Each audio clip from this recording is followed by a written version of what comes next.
ആയിരത്തിലധികം ദിവസമായി വിശക്കുന്നവരെ മറക്കാതെ Kannur people's law foundation feed കണ്ണൂരിന്റെ പ്രവർത്തകർ നീട്ടിയ ഭക്ഷണത്തിലൂടെ ഒരു നേരത്തെ പട്ടിണി മാറ്റിയത് ലക്ഷത്തിലേറെ പേരാണ്. ദിവസവും 100 പേരിലധികമാണ് ഈ ഭക്ഷണപ്പൊതിക്കായി കണ്ണൂർ സ്റ്റേഡിയം പരിസരത്ത് എത്തുന്നത്. 10-100 ദിവസമല്ല, 1011 ദിവസമായി ഫീഡ് കണ്ണൂർ ഈ അന്നദാനം തുടങ്ങിയിട്ട്. അഡ്വക്കേറ്റ് പി ശശിയുടെ നേതൃത്വത്തിലാണ് ഇത്തരമൊരു ആശയം രൂപപ്പെടുത്തിയത്. നിലവിൽ 1 ലക്ഷത്തിലധികം പേർക്ക് ഭക്ഷണം വിതരണം ചെയ്തു കഴിഞ്ഞുവെന്ന് പീപ്പിൾസ് ലോ ഫൗണ്ടേഷന്റെ സ്ഥാപകൻ അഡ്വക്കേറ്റ് പി ശശി പറഞ്ഞു. കേരളത്തിലെ മുഖ്യമന്ത്രിയുടെ കേരളത്തിൽ മുഴുവൻ ആളുകൾക്കും ഭക്ഷണം കിട്ടണമെന്നൊരു ആഹ്വാനം ഉണ്ടായിരുന്നു. കോവിഡ് കാലത്ത് ഭക്ഷണം കിട്ടാത്തൊരു കാലമായിരുന്നു. ആ കാലത്താണ് ഞങ്ങൾ ആരംഭിക്കുന്നത്. 20 ആളിലാണ് ഞങ്ങൾ തുടങ്ങിയത്. ഇപ്പോൾ 100 ആളുകൾ കൃത്യമായി വന്ന് ഇവിടുന്ന് ഭക്ഷണം വാങ്ങി അതുകൊണ്ട് ജീവിക്കുന്നവരുമുണ്ട് എന്നത് ഞങ്ങൾക്ക് അങ്ങേയറ്റം ചാരിതാർത്ഥ്യം ഉണ്ടാക്കുന്ന കാര്യമാണ്. നമ്മളിപ്പോൾ 1000 ആളുടെ സദ്യ നടത്തുമ്പോൾ ഒരുപാട് ആളുകൾ ക്ഷണിക്കും.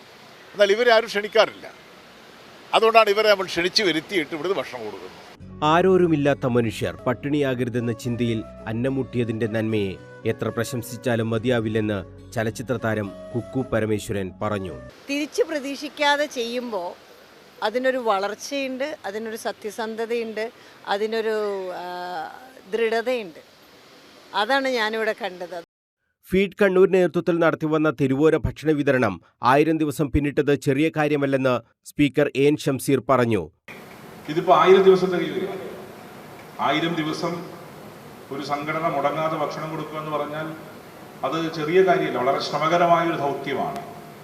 ആ ഒരു ശ്രമകരമായ ദൗത്യം 1000 ദിവസം മുടങ്ങാതെ നടത്തുന്നതിലൂടെ പീപ്പിൾസ് ലോ ഫൗണ്ടേഷൻ, അതിൻ്റെ ചെയർമാൻ അഡ്വക്കേറ്റ് പി ശശിയും ആ ടീമും അവരുടെ സംഘാടന മികവ് തെളിയിച്ചു എന്നുള്ളതാണ്. നിയമസഹായം ആവശ്യമുള്ളവർക്ക് അത് ലഭ്യമാക്കുക എന്ന ലക്ഷ്യത്തോടുകൂടിയാണ് പീപ്പിൾസ് ലോ ഫൗണ്ടേഷന്റെ തുടക്കം. എന്നാൽ ഇന്ന് എല്ലാ കാരുണ്യ പ്രവർത്തനങ്ങൾക്കും ഈ സംഘടന നേതൃത്വം നൽകി വരുന്നുണ്ട്. നിങ്ങളുടെ എല്ലാം പിന്തുണയോടുകൂടി ഒരു ശങ്കയില്ലാതെ പറയാൻ കഴിയും, ഈ ക്യൂവിൽ ആളില്ലാതിരിക്കുന്ന ദിവസം വരെ ഈ പദ്ധതി നമുക്ക് തുടർന്ന് കൊണ്ടുപോകാൻ കഴിയും. എപ്പോൾ നിർത്തും? ഭക്ഷണപ്പൊതി വാങ്ങാൻ ആളില്ലാത്തൊരവസ്ഥ കണ്ണൂരിൽ വരുമ്പോൾ നമുക്ക് അന്ന് നിർത്താം.